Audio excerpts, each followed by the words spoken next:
Well, hello there, ladies and gentlemen, and welcome once again to another edition of the Mr. Warren Hayes Show. And I, of course, am Mr. Warren Hayes, and welcome here this evening. I said it twice already, but it really matters to say welcome because we're talking here live on April 2nd, 2020. It's important to say thank you to you listening, taking the time out of your day to listen to my wrestling ramblings, because I think, you know, in the circumstances, there's so much stuff going on. I really appreciate that you decided to let me in, to quote unquote another wrestler, to let me in and talk about this nonsense world of wrestling that we really like. So there we go. I really appreciate it. And I thank you all for tuning in, for joining me here this evening on the Mr. Warren Hayes Show. This evening, joining me? What are you talking about, Warren? Wow, I record the Mr. Warren Hayes Show live every Thursday night at 9 p.m. Eastern Time. So when I'm talking about we, by now, you guys, most of you know the drill. There's a whole bunch of people who join us here live this evening, who join us live every Thursday, and who are here this evening, such as Tim Traver, who is here. Throwback 27, how you doing? Robert Larry is here as well. We've got Thomas Gories as well. DGMC's in the house. JS Brown is here. How you doing? Carlos, how are you, sir? Patrick Mason here as well. Rob Wilkins. Going down the list here. Look at that. Look at all these great pieces. But John Baez, what is it? We have to have a global pandemic to bring John back into the fold. Good to see you, John. Shane Haas as well. It's all homie week. And Ben is here as well. How's everybody doing? Thank you all for being here. Want to shout out also to Tim Farley, who popped in a little earlier on and said he can't be here. He has to miss this one because he's at work. And I want to shout out to everyone who is working right now throughout the whole pandemic, whether your job is considered essential or not, whether you're in a good position, maybe working at home, or even especially if you're out working in the public, in one of the essential services, in grocery stores, in pharmacies, gas stations. My hats go off to you. My hats go off. I tip my hat. Jesus fucking Christ. I tip my hat to you all. I much respect for everything you do. And I know JS Brown, we were talking a little earlier on Twitter. He has the night off. Not quite sure how his job is going to go moving forward. If you're not working right now, a substantial shout out to you as well. You're in my thoughts. I hope everything settles up well for you. If only for an hour or so here this evening. Hope I can get your mind off of things. Hope I can add a little something if you're working right now, whenever you decide to listen to this, because you can listen to this or watch this later on demand whenever you like on youtube.com/MrWarrenHayes.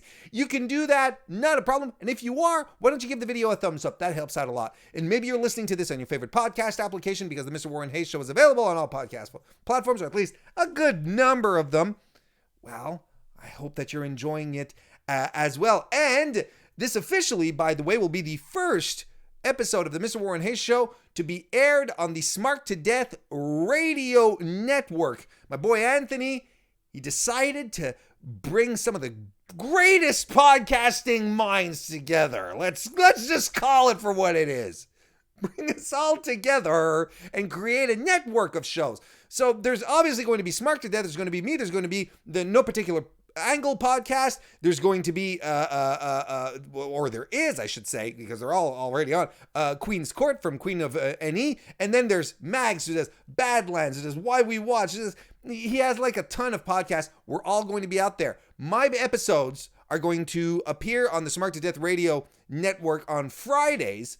So maybe you're listening to this for the first time on Smart to Death Radio, and hello, my pleasure. Hi, welcome to the Mr. Warren Hayes Show. Hope you're not scared away just yet. And if you are listening to this on the Smart to Death Radio, hey, maybe sometime come and check us out live. We have a fantastic chat room full of really cool, chill people that enjoy to talk about wrestling very respectfully, creatively, smilingly, or whatever. I don't know. I don't even know if that's a word.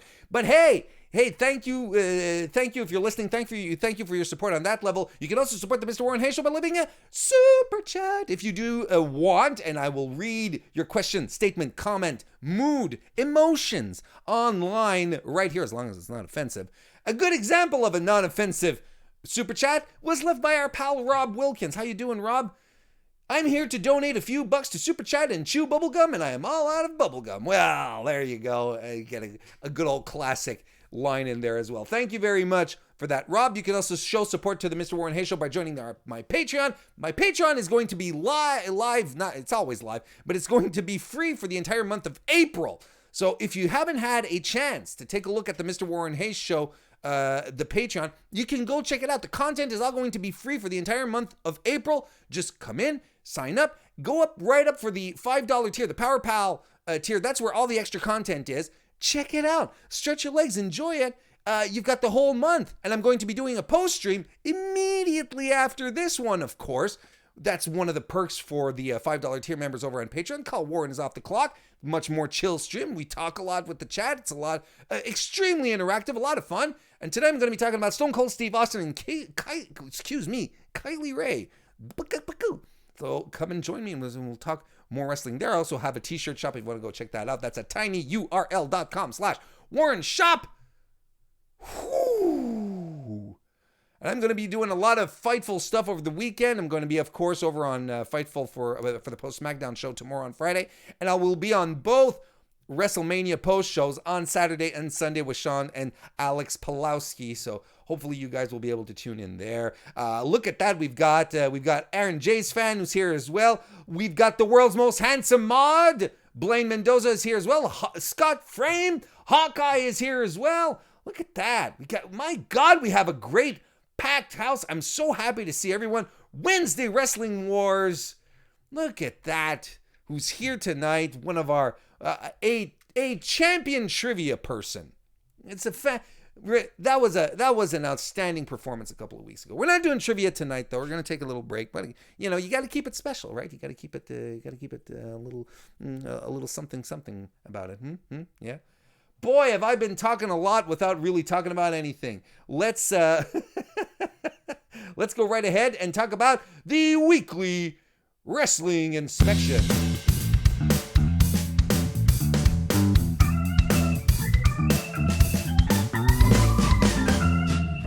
There we go. There we go. All right. One thing at a time. All right, ladies and gentlemen, first and foremost, we are going to immediately get into some we're going to immediately jump into some hot trash. Quite unfortunately, that's how we're starting off this week. No, not hot trash. Let me adjust that. We're going to start with some warm soda. How about that? Some warm soda to kick things off. We're going to be talking about the opening promo that they had over on SmackDown on Friday. The Bayley, Sasha, Lacey, Naomi, Tamina stuff that occurred. First of all, I don't like this kind of structure for a promo, right? Where everyone comes out and talks each their turn, and then it was a it was an extremely bland promo. It was so incredibly bland. There was nothing of interest, and it just highlighted just how out there everything was in regards to the wrestling program called WWE Raw, SmackDown. It just highlighted just how everyone was out of place here and how really, and I talked about this at length last week, so I'm not going to go out and rant about it again. But there is something to be said about seeing Bayley and Sasha in the middle of the ring, and you're like, these are the two people that we need to see fighting, and then having all these others gravitate around them. I'm like, my God, it was the whole thing just becomes even more nonsensical when you see all the women in the ring. And it's not because I don't like the other women, it's because we had a match. We had the match that we wanted there. So of course, they had to do something to hype it. I think they used Tamina as well as they could, having her come in and say virtually nothing and then super kicking the hell out of everyone and was headbutting. But man, and I talked about this on Friday, Tamina showing up in the women's, now it's a fatal 5-way match, coming out of nowhere after not wrestling for months and not even knowing why she's getting a title shot. It's exactly like, to me, it kind of reminds, it's like when Gary Cherone took over lead vocals for Van Halen. And when Josh Myers came in on That 70s Show to replace Topher. It's just, you dropping someone out of nowhere for no good reason. My God. Anyway, it wasn't bad because it wrapped up really well, but it wasn't good. And there's the whole, anyway, look, they did their best. Holy smokes. Throwback, thank you very much. Throwback just dropped a very, very generous super chat. Thank you, Throwback.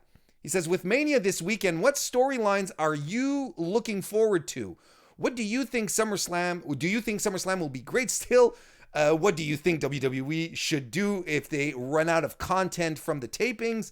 Working tomorrow, we've been slow as hell. Yeah, I bet. I bet work situations are probably very slow, especially now that more and more states and provinces are shutting everything down. Thank you very much, Throwback.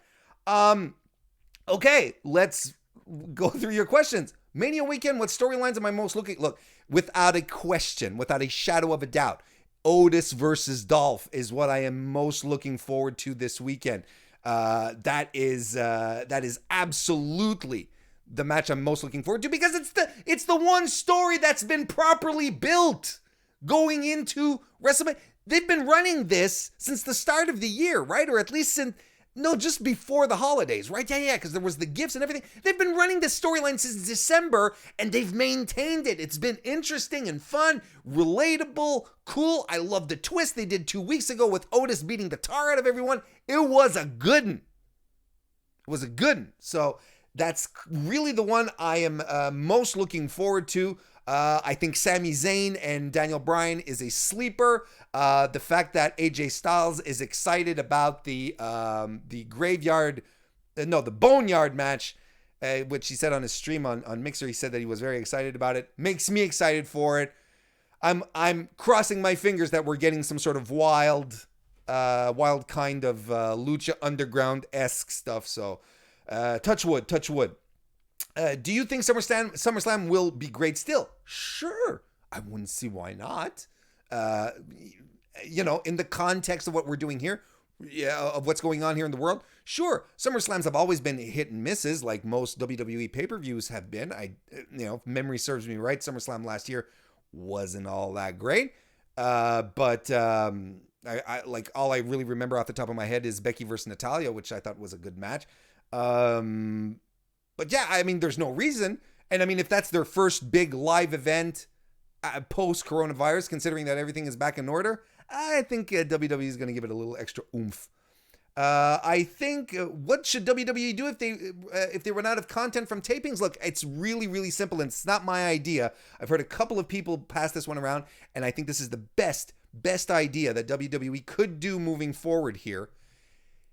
What they should do is have former stars call their matches, call classic matches on the network. They should have Stone Cold and The Rock call their one of their WrestleMania matches together. Batista and Triple H, Kurt Angle and Randy Orton. That's what they should do.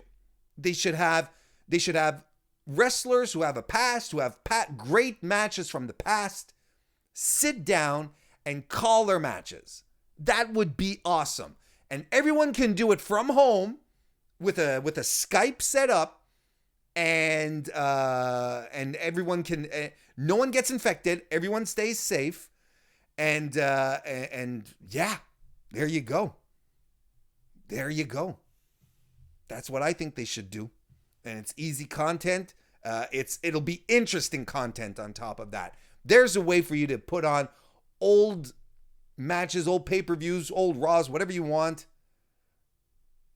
As DGMC in the chat says, I'm just going to point it out because it's really a good one. You have Brett and Sean sit down and call the screw job. Can you imagine? There's too many opportunities, too many possibilities here to do fantastic stuff. Jeff Hardy and Sting. Oh, well, they can't because it's a TNA match. Ah, shit. All right.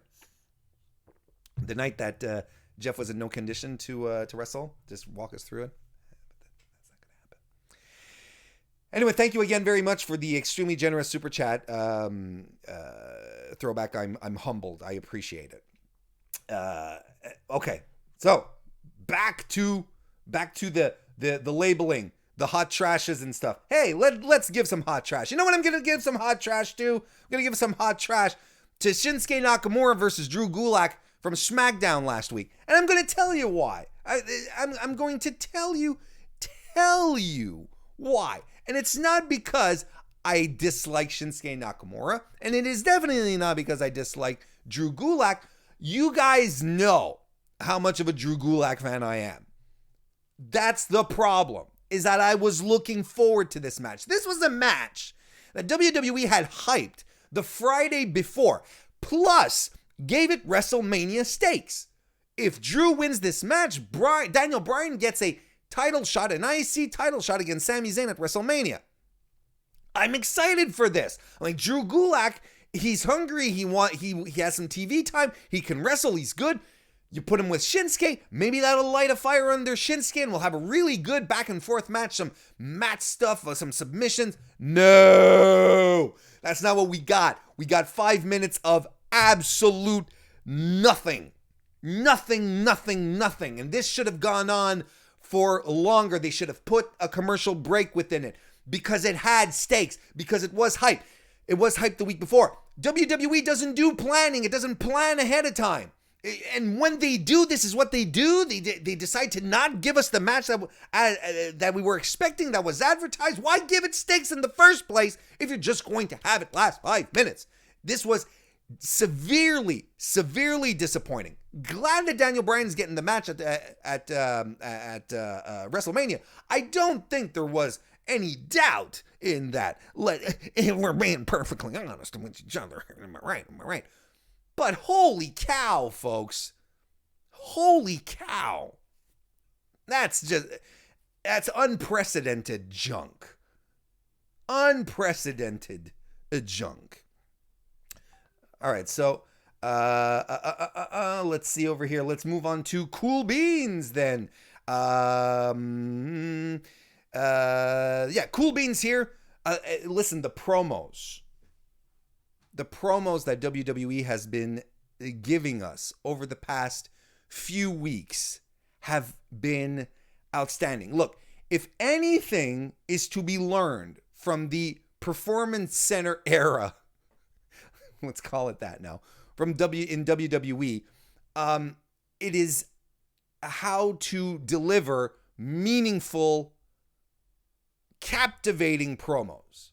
Sure, they're still scripted, most likely, but they feel real. They feel compelling. They're speaking to us.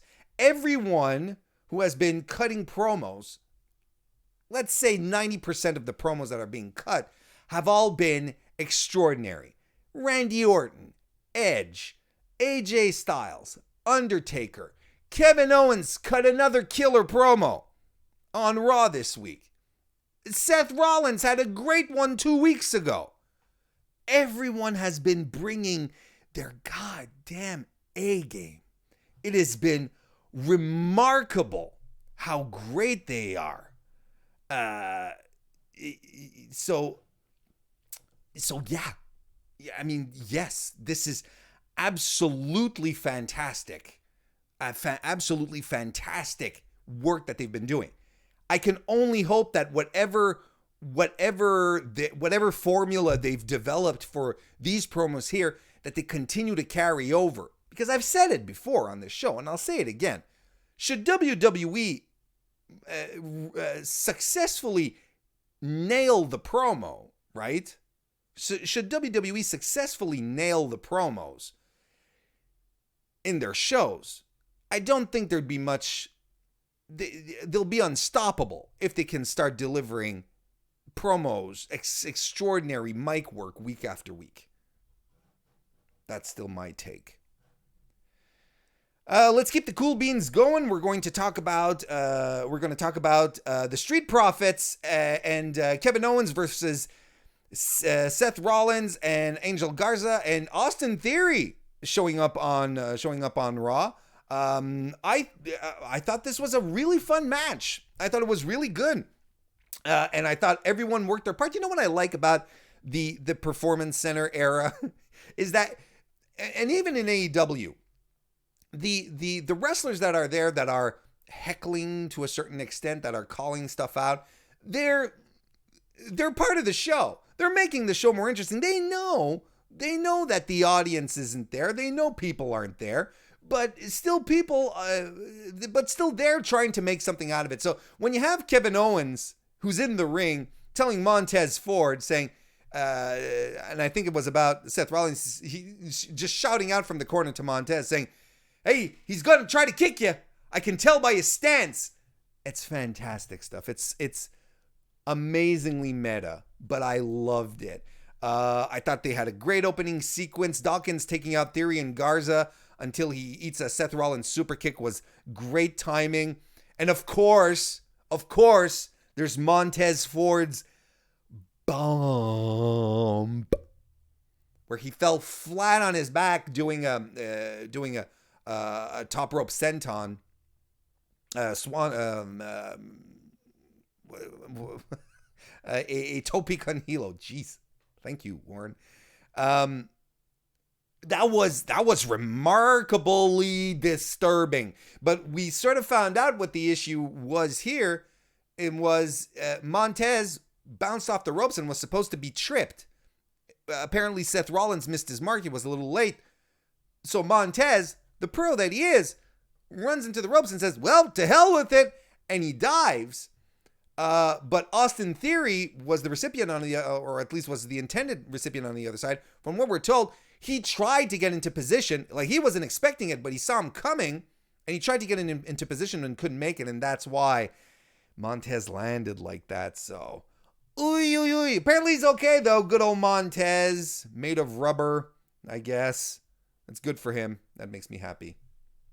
I don't want anyone to get injured. Next, let's talk about tournament wrestling on AEW Dynamite. Ooh, I'm a sucker for tournament wrestling. I am so pumped for this. Mid-card title, which is named the TNT title. Chat, talk about it. What do you think about that name, the TNT title? I mean, they couldn't call it Intercontinental. They couldn't call it the TV title. I understand the idea of not wanting to regionalize it. That's fine. I don't know. I'm not for or against it. It's an idea. Well, this is the kind of a wait and see approach. We'll see how it goes, but yeah, I'm curious to know what you guys think. But nonetheless, regardless of what the title is named, I'm very excited that they're doing a tournament, especially in these trying times. It'll give us something to talk about, something to speculate about. It's good stuff. I am excited for it. You've probably all seen the brackets right now. On the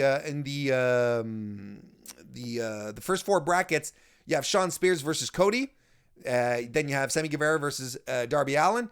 And then on the other side, you have Kip Sabian versus Dustin Rhodes and Lance Archer versus poor Colt Cabana. Not Boom Boom, poor Colt Cabana, because he is going to be devoured. So basically, the winner of Spears and Cody versus is going to fight the winner of Guevara versus Allen, and the winner of Sabian and Rhodes will take on Lance Archer. Let's be honest here. I dig this, but there's not really much room for surprises here. There's no room for surprise, really. We know who's moving forward here. It was clearly telegraphed. on Dynamite last night. First of all, if you haven't been following, of course it's going to be Cody and Lance Archer in the finals. That, I think, is completely logical. That's the feud they've been setting up. Jake Roberts saying, I want you to fight him. Lance wants to fight you, Cody. Cody says, hey, bro, you have to earn it. Well, here you go. This is how he's going to earn it. He's going to make his way through the tournament and then meet Cody, who will have earned his spot as well. So everything is sort of meshing together. That's cool stuff. And then we get to the point where you have also what happened last night on Dynamite as well at the end, where you had Darby Allin punching Cody Rhodes after the match, sort of to create a little tension, a little extra oomph for their semifinal match. There's no way, with the way they're building Lance Archer, that they're going to have him lose in the first round, even in the second round. I clearly see, Alex Pulowski made me laugh out loud last night when we were doing the podcast on Fightful, saying that this is blood sports. This is the Jean-Claude Van Damme blood sports movie where he's going to avenge his brother, because Dustin Rhodes is going to get his ass whooped by Lance Archer, and Cody is going to have extra incentive to beat the tar out of him. So we're clearly getting Cody versus Lance Archer in the end. However, I have two thoughts on this. I'm very torn as to who should win. My first thought, and I'm pretty sure anyone who's been thinking this way as well, to say, well, inevitably Cody and Lance Archer end up at the end. You cannot not have Lance Archer win the title, right? With the way that they've been booking him, the way they want him to be perceived as a monster, as a guy who just tears through opposition, it has to be him, right? It makes sense, and would make sense to make things go forward in regards to the storyline with Jake Roberts as well, that Jake just wants to take everything away from Cody. You take away this title opportunity, another title that Cody won't be able to hold, right? But then on the other side, the other idea on here is that you should have Cody Rhodes win the title, right? Because he's arguably one of the top 3 guys in the company. Nothing says give your belt a shot of prestige from the get-go by having one of your top guys hold it. And that just elevates the title instantly. It will elevate the title in the eyes of the fans. It will make the title something special for everyone underneath who will challenge for it, because you do want it to be a mid-card title, right? You don't want another WWE Championship, Universal Championship situation, but you do want it to mean something.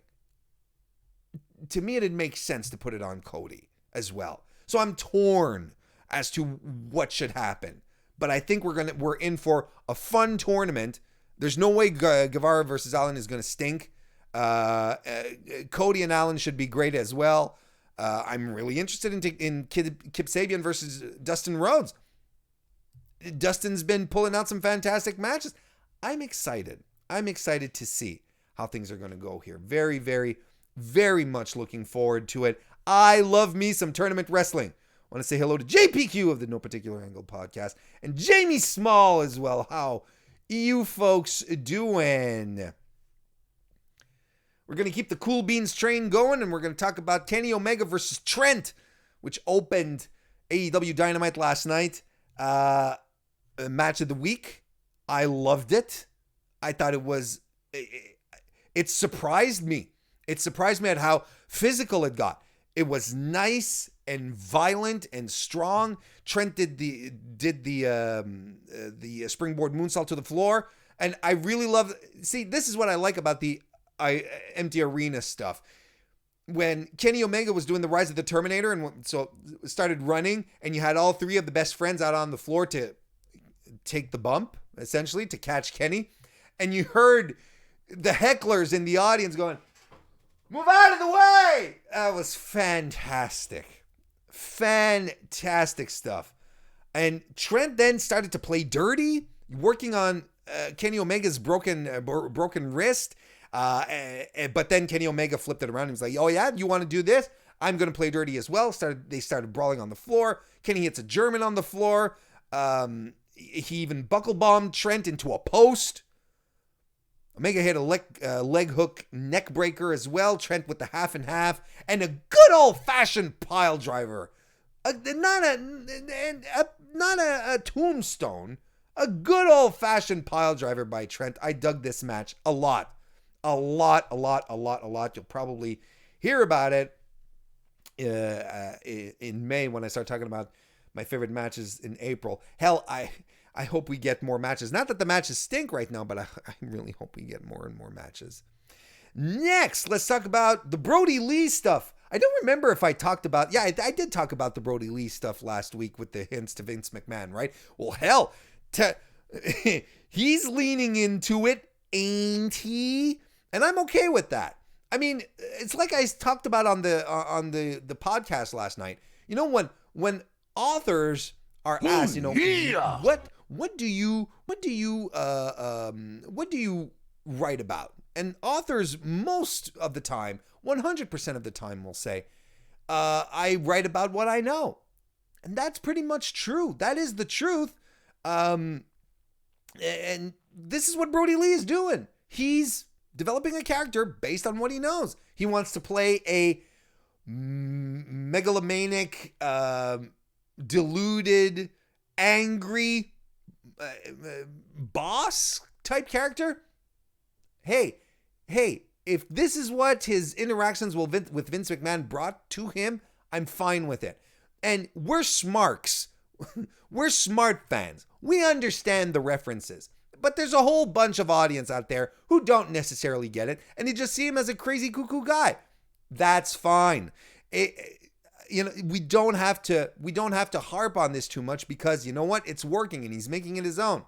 And what I really think is interesting here, and what I kind of hope the end game for the Brody Lee thing is where it's heading anyway, is I hope he gets to, I think what he's trying to do is, break apart the Dark Order, or at least reduce the numbers, right?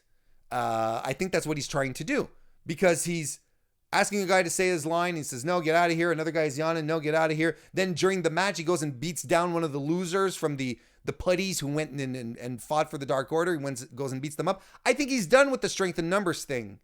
He wants quality. Because he kind of did that with he's been thinning the herd. I think that's what the plan is here. I'm looking forward to it. I hope he does it. Good stuff. We are going to move on to some warm soda here. And just really quickly, I just want to touch on it real fast. Shida's match last night. I wouldn't call it a good match. Wouldn't call it bad either. But I had two problems with it. I don't think Anna Jay was ready for TV, and that's fine. She was called up as an enhancement talent, essentially, just to help put Shida over. Her offense looked a little soft. She whiffed a couple of things, but that's, you can chalk that up to nerves. It's a different environment. There's no one screaming or yelling, especially if you're an indie wrestler and you're coming up from that. There's a lot of stuff that you can't necessarily pick up in an empty audience. You need a little experience. So I get it. I understand what she was, that she might have been a little nervous, but hoo boy. Thank goodness Shida was there to pick it up. But guys, I got to tell you, I still don't understand. I don't understand why Shida isn't running through one-shot opposition. I don't know why they keep putting her in competitive matches all the time. There's a lot of spots that didn't necessarily have to be there. I'm not asking for a 30-second squash. I'm not even asking for a 2-minute squash. But Shida should showcase herself much more than the other person. It's not a live tryout that we want to see here. We want to, for a new talent, we want to see Shida establish herself as the number one contender for the women's title. She has to fight Nyla Rose for it. Nyla Rose, if she cannot plow through a local talent, what chance does she have against the champion, the beast, Nyla Rose? I'm just saying. Throwback with another super chat. Thank you, Throwback. The triple threat on NXT was amazing. Do you think, and it was, I caught glimpses of it. I'll be able to watch it properly tomorrow when it airs here in Canada. Do you think Killer Cross would be the perfect opponent for Keith Lee? Yes. Yes, I do. However, I think they're establishing him for probably Ciampa at some point, which he is also a perfect opponent with. I don't know exactly what they do with Keith Lee, other than maybe move into a program with a big guy, little guy thing, maybe having him fight Kushida. I think there's a lot of potential to come out of that. I think there's a lot of potential to have him fight Jackson Riker. I'm kidding. Don't have him fight Jackson Riker. Please don't. And there we go. We're going to talk. Not again, but we're going to go back to some cool beans. Is what I'm trying to say here. We're going to talk about Lance Archer's debut on live television, or at least in a ring on an AEW ring. I mean, he couldn't have had a better debut. It couldn't have been better booked. Putting Marco Stunt in there. Recently lost his grandmother. What a champ, right? I mean, this is good on him. Lance. I mean, this is what you had to do. You put your extreme beloved babyface against the new monster heel, and you let the monster heel just ragdoll him. Just do whatever you want with him. My God, he looks strong and dominant. That flipping blackout is flipping amazing. Of course, he's not going to be able to do that on Jake Hager probably, but that's not the point. The point is that he did it against Marco Stunt, and it looked badass. Everything he did looked badass because Marco Stunt sold his ass off. And at the end of the match, Stunt being thrown over from the apron, over the barricade, and into the staff that was on. Oh my God, what a crazy bum. And I'm going to underscore this. And I want to underscore something else before I underscore something else. I'm going to start by underscoring this. Marco Stunt is an acquired taste. I can get behind that. I can understand why some people don't like him. But people who go after Stunt saying he's not credible in the ring, he's too small, he should take a beating. Look at how they've been using Marco Stunt. Look at how they used him last night. Look at how they've been using him all the time. All the time. He tries to get some offense in. He gets some in, but he always eats the pin. He loses. He knows what his job is there for, and he knows what he's there for, and he does it perfectly. They're not trying to shove Marco Stunt down our throats as a legend killer, as a guy who is going to be a future world champion. It's Marco Stunt, Mr. Fun Size, relatable guy, living out his dream, little dude being a pro wrestler. That's why we like him. That's why it's working. And they're putting him in matches like this where he just gets destroyed because that's what he's supposed to do. So everyone should chill out in regards to Marco Stunt. They really should. And I'm going to chill out here as well because we're done with the weekly wrestling inspection.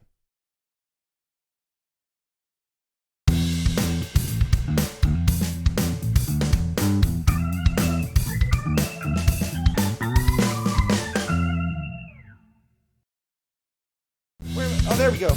No, it's all right. Hey, live show, everyone. Hey, how you doing? Hey, guys, gals, if you're enjoying this so far, why don't you give the video a thumbs up right here on youtube.com/MrWarrenHayes. If you're digging it, that's cool. You can also drop a super chat. That's also cool. And remember that after the show, I'll be heading over onto patreon.com/MrWarrenHayes for the post show. We'll be talking about Kylie Ray. I always have trouble for some reason, but yes. Kylie Ray and Stone Cold Steve Austin are going to be some of the subjects. Come on over. Month of April is free on the Mr. Warren Hayes Patreon. And so you can come on over, subscribe, jump in on the $5 tier, the Power Pal tier, if you want to join in the goodness. If you want to join into the goodness. So there we go. All right. Let's talk about. Oh, hang on, I'll get rid of the cool beans here. Hope everyone's having a good time. Hope everyone's enjoying their evening. I definitely enjoy having you guys around. It helps with the self-isolation. It's not easy. Kristen, Ashley, and I, we spend a lot of time talking with each other. We do our best. But, it's always good to have some contact out there. All right. First of the month. It's the first Mr. Warren Hayes show of the month. So we're going to go back in time now. And we are going to talk about my favorite matches for the month of March 2020, which wasn't... Oh, thank you, Patrick. Not always... Well, I mean, it wasn't that great a month because, goddamn, look at what's happening in the world. But we still managed to get some really class and quality matches. And I'm going to throw out a few here. Matches that I really, really like, my favorites. And chat, of course, you're more than invited to jump in along and drop your own thoughts and matches here. Let's go right into it. I'm going to start by the Jon Moxley and Darby Allin versus Chris Jericho, Sammy Guevara tag team match from the March 4th edition of AEW Dynamite. This was the match, I don't know if you remember, because sometimes we have it's been a month, and we sometimes forget what happens in a month. But this was the match where Chris Jericho came out to challenge Mox and saying, look, if you leave this arena tonight with if you leave this arena tonight standing up, I will suspend myself from in-ring action for 60 days. And all the smart fans were like, oh, because he's going on tour with Fozzy. We've seen this before. But no, he was playing us. He was playing everyone. I thought that was brilliant. The meta of it was great.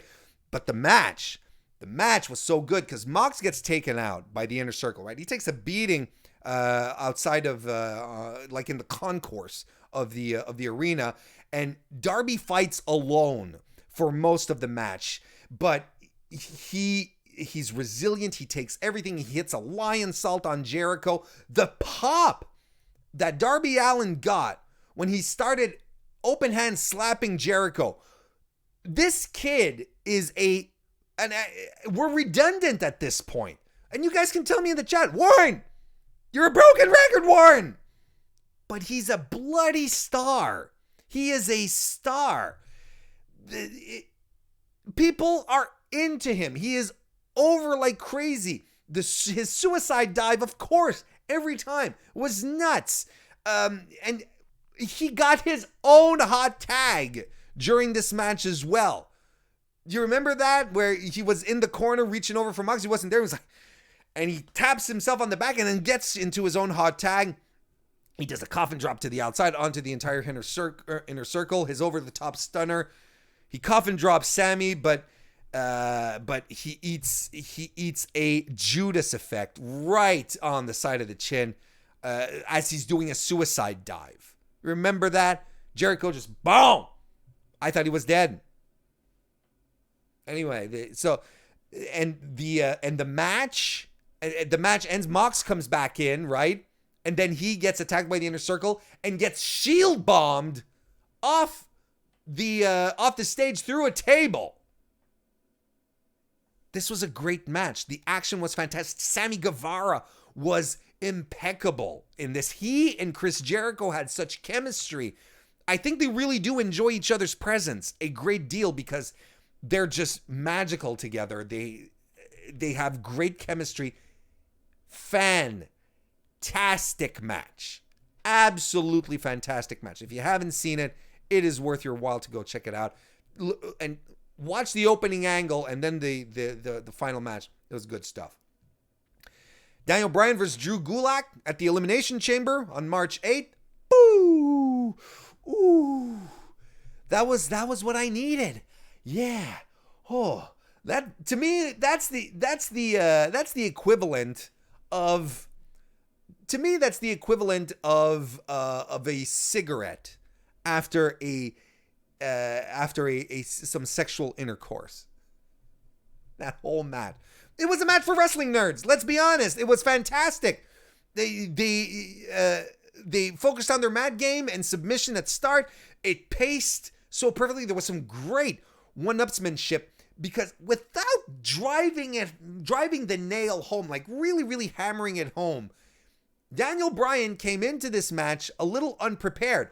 Or one could also argue Drew Gulak came in perfectly prepared, and Daniel Bryan wasn't ready for how prepared Drew Gulak was going to be, because there was a lot of very subtle one-upsmanship, like Drew Gulak using the surfboards that Daniel Bryan uses so much.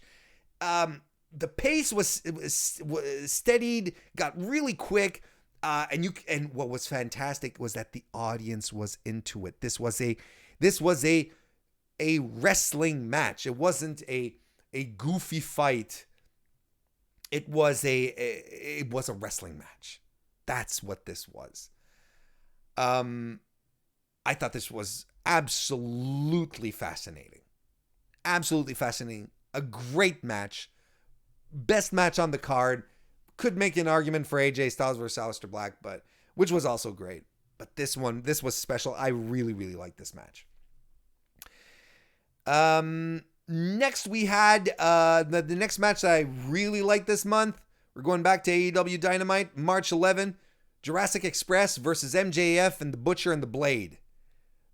This was a fun match. You know what I put out there? This is a fun match, you guys. There's a t-shirt, by the way, tinyurl.com/WarrenShop. You know when I do that? This was a fun match, you guys. You guys in bold letters. This was so good. Jurassic Express are over like crazy. What a fantastic trio they had here. And MJF did such a good job getting all the heat at first. With Stunt getting tossed around by MJF. Then you had that standoff between all six guys in the middle of the ring. And the crowd was popping huge for it. It had so much heat. The crowd made this match feel more important than it needed to be, because there was nothing to this match. It was just so good. The assisted sharpshooter that MJF locked on at some point with Butcher and the Blade holding on to the arms was great. And then you had her name is on the tip of my tongue. Oh my goodness, the referee. Help me out, chat. AEW referee. Oh my God, I can't believe I'm forgetting her name. What is that? All right, I'm deflating. I just had a complete mind wipe. But she kicked the MJF's arm away. I mean, it was good. Also, good old school stuff here.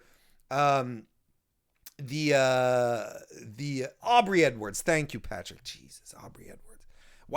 I don't know why I forgot about Aubrey Edwards. That's ridiculous. I apologize.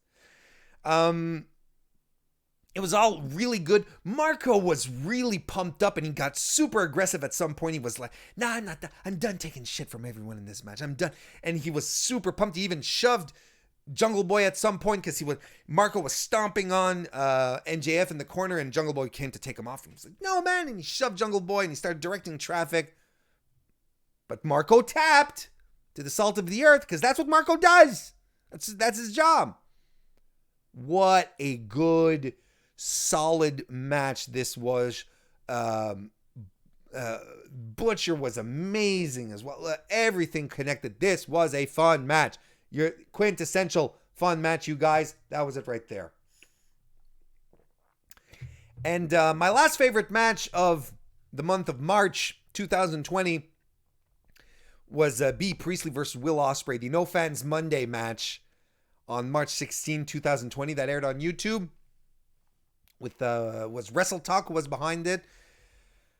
Man, this match was all kinds of awesome. Now, in real life, in case you didn't know, B. Priestley and Will Ospreay are dating. They're real life boyfriend and girlfriend. And if you looked at this match, you would have never guessed. You would have actually thought they actually hated each other's guts. This was so violent and strong style. My God. Of course, these are two people who are well versed in Japanese style wrestling. So they weren't afraid to dish it out, nor were they afraid to be on the receiving end. It was physical and brutal. And here's the thing. This was an underdog match. B. Priestley, the match was booked for B. Priestley to work from underneath, because Will Ospreay, despite the fact that he's no 300-pound guy, but he was still quite bigger. I think he tops over 220 now. Apparently he's classified as obese. Have you seen this? It's ridiculous. Go check it out on Twitter. It's absolutely ludicrous. But so we had B. Priestley here working from underneath. And I got to tell you, this was spectacular stuff. Hard-hitting, brilliant stuff. And as credible as you can get when you get into an intergender match, because there is a certain level of suspension of disbelief that you have to bring into that type of match. Ooh, it was so good. And here's the thing, B. Priestley, she hasn't been wrestling as long as Will Ospreay has, and she got a lot of flack when she started for being not good, because she was put into very high profile positions because her character work is so strong. She knows how to work an audience. But a lot of people said, "Oh, she's not good. She's not deserving to be anywhere near a title or whatnot." Kind of was the feeling when she won the big red belt over in Stardom. But you look at this. That girl has come so far, so fast. And let us not forget that she is under contract with AEW. Why aren't you letting this woman run roughshod over your division, AEW? It's crazy.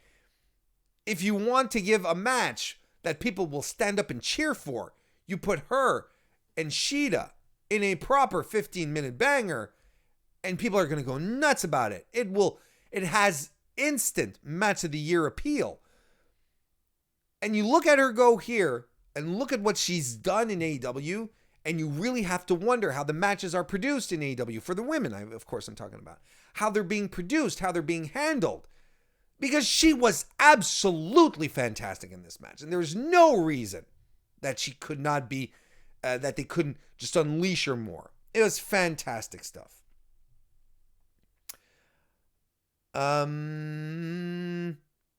Yeah, and just to make sure, it is because I see chat is wondering where the match is.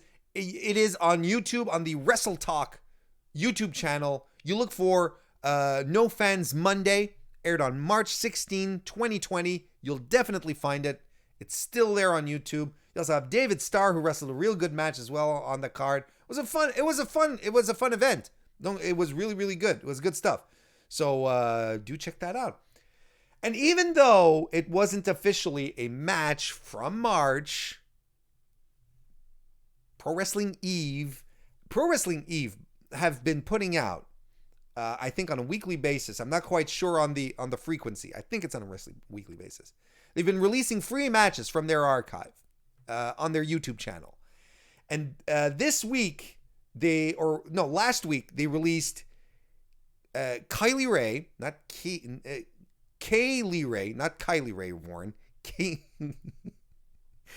Kylie Ray versus Meiko Satomura from the original Wrestle Queendom from 2 years ago. That was it. So I'm unofficially adding that to my March list because that match bangs. It is a match of the year caliber match. It is so good. And this is the kind of match where you look at Kaylee Ray now in NXT UK versus what she could do back when she was unleashed and could do whatever she wanted on the indies. And you're like, this is the kind of thing where you're like, I don't understand why WWE is letting this talent slip away. She's too good at what she does. She's really too good at what she does. So there you go. Go check that out as well. Subscribe to Eve's channel. They're getting some great stuff week in, week out. It's good. It's good stuff. Great free stuff over from Pro Wrestling Eve. You got to check that out. All right.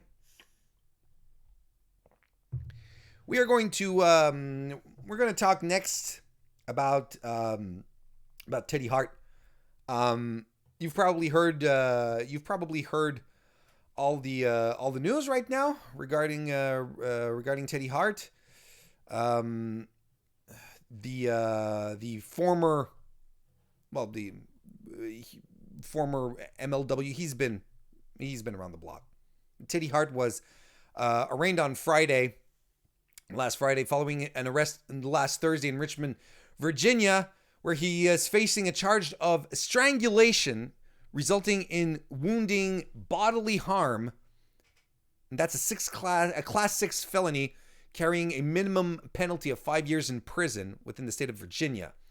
The arrest happened last Thursday, a week ago, when independent wrestler Ace Montana posted a message accusing Hart of physically assaulting his girlfriend, that is Hart's girlfriend, Maria Manick.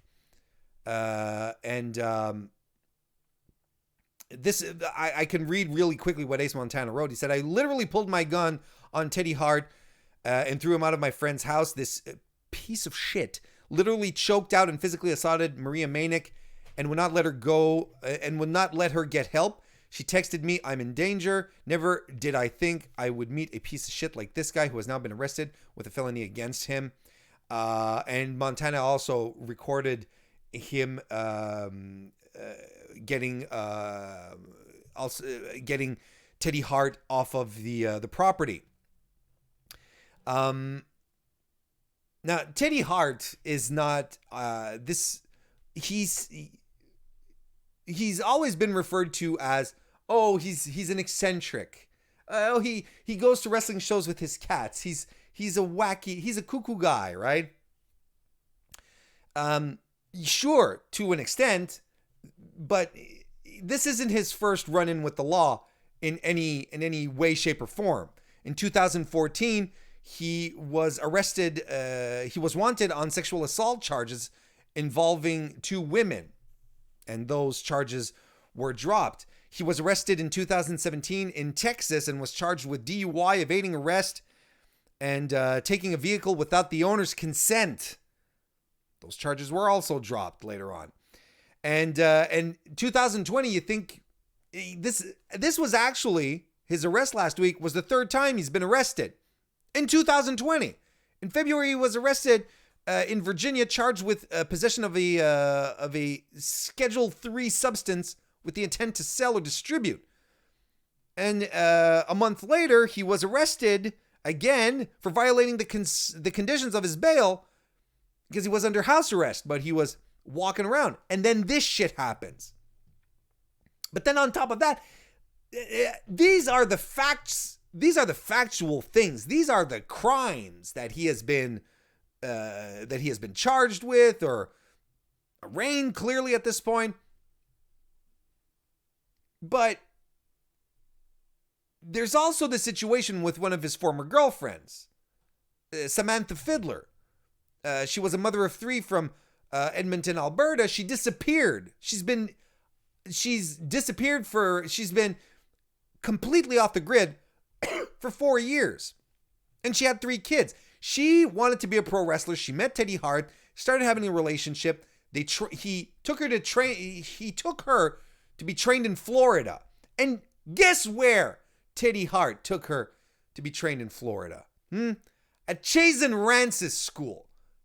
Chase and Rance. Does that ring a bell? Registered sex offender. Chase and Rance. That's a whole other story for a whole other time. But she starts training there. Doesn't quite work out. She gets arrested a couple of times on trespassing misdemeanors. She does a short stint in jail. She comes out. Poof. She's gone. Completely disappeared. Now, I'm definitely not saying that Teddy Hart clearly had something to do with this, because he's been on the record saying that, they had ended their relationship before she started her training and that he wishes her, he hopes she's okay. She hasn't heard from her, blah, blah. But you look at this guy and the baggage that he carries. He has a history of being rough with women, of being brutal with women. The sexual assault charges, sure, they were dropped, but there's still something there. There's rarely smoke without a fire, folks.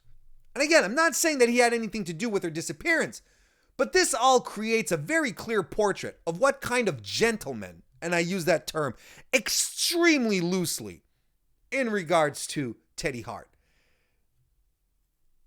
Apparently, Maria Manic has been trying to reach out to him and trying to downplay the situation. We've seen this type of situation before where abuse victims, for some peculiar reason, are still defend their abusers for multiple reasons. I mean, I'm not even going to try to get into the psychology of it. I'm not an expert, but these are things that we've seen before. And I feel horrible for Maria Manic. And I know through Sean, who said this on podcasts, that he has reached out to people in Ring of Honor to sort of be like, is Maria okay? Try to keep her away from Teddy. And people are doing their best to look out for her. And that's reassuring. But despite what everyone's going to try and flip and spin and turn, don't be swayed by this, by what I'm going. It's very simple. Don't be swayed. Teddy Hart is a piece of shit. He is a bad human being. He is a trash fire of a human. Have you seen the stuff that he's done on his reality show that he did on YouTube with Maria? Hell, he was choking Maria out or doing some kind of move on her on one episode, and Maria started panicking. She started crying because he wouldn't let go. And he has a pattern. He is violent against women. He is not a good person. And why are we still talking about Teddy Hart to this day? Well, I'm going to tell you why. Because people are booking him.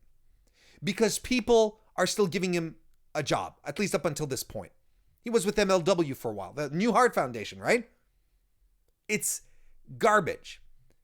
Everywhere he's been booked, he comes in, he's eccentric, he comes with his cat, he requires stuff with his cats. There's a story about him going around saying that, he does cuckoo crazy. This is Teddy being him. Teddy being Teddy goes to a place where the sponsor is buying meals, and so Teddy purchases 2 lobster dinners, then fucks off, just leaves them there. It's just Teddy, wacky old eccentric Teddy. This is the kind of this type of situation is rewarding Teddy Hart's behavior. Because at some point, someone should have been like, you know what, Teddy? Get your shit straightened out. Then maybe we'll book you. Then maybe we'll give you a couple of runs. But as it stands right now, this isn't looking good. Sure, the charges were dropped, but it's happened on multiple occasions. Excuse me.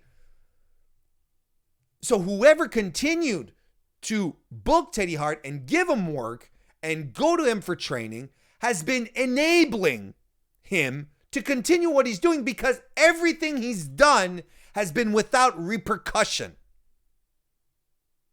I'm still fascinated that Chazen Rance is running a wrestling school. It still boggles my mind.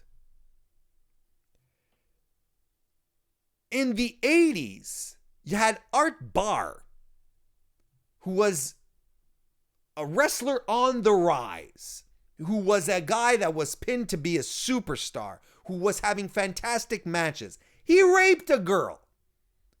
In Oregon, if I'm not mistaken.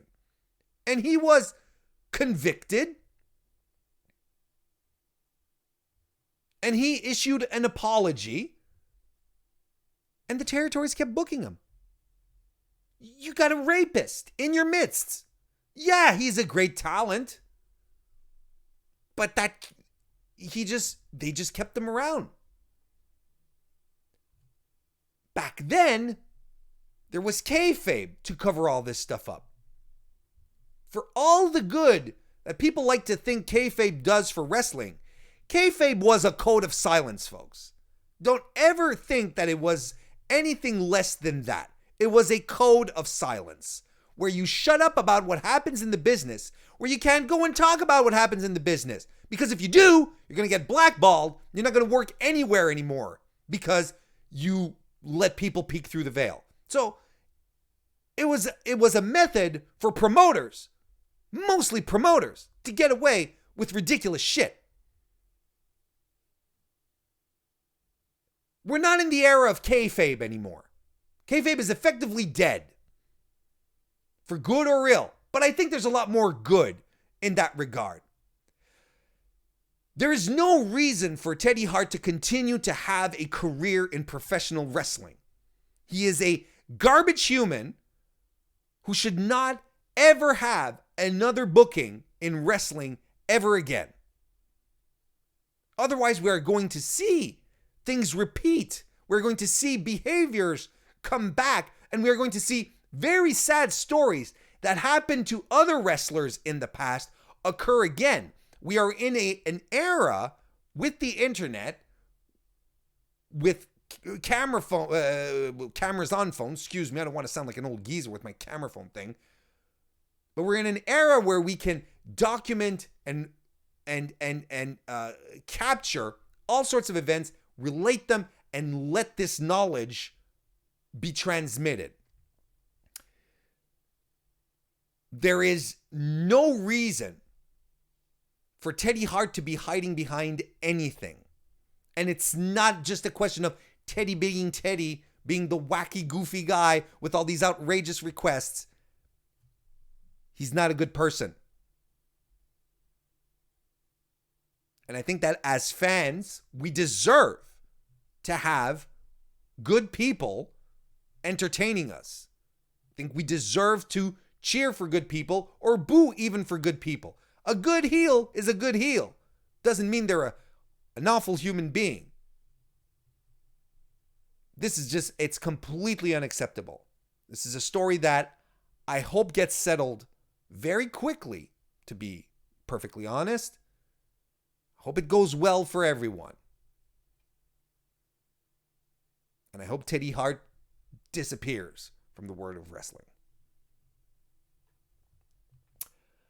And on that note, we're going to wrap up this week. A little somber, but I did want to get that off my chest. Hey, if you want to talk about stuff that's a little more lighthearted, a little more fun, I'm going to be talking about Kylie Ray and they're being signed on onto Impact. That's cool stuff. She smiles a lot. We like Kylie. We're going to talk about Stone Cold Steve Austin. He's a legend. He's a cool guy. He was on a radio show this week and told us about what he had thought about what his plans were for 316 Day.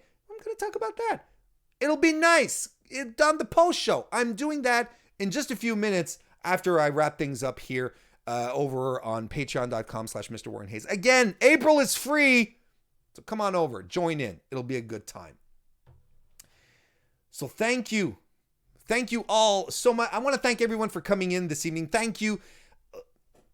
I touched on this a little bit, but you know, it is fantastic that you guys did come out to join me here tonight. Even though we're essentially y'all are text on a screen, I can still feel that there's people there, that we're still communicating with each other, that there is an outside world, and that feels great. And I'm very humbled that you all came to the show this evening. I really, really do appreciate it. And I hope everyone has a great week. Stay safe, wash your hands, don't touch your face, stay away from stupid people. That's the way you're going to manage out of this. Thank you all so very much for coming this evening. I'll see you next time.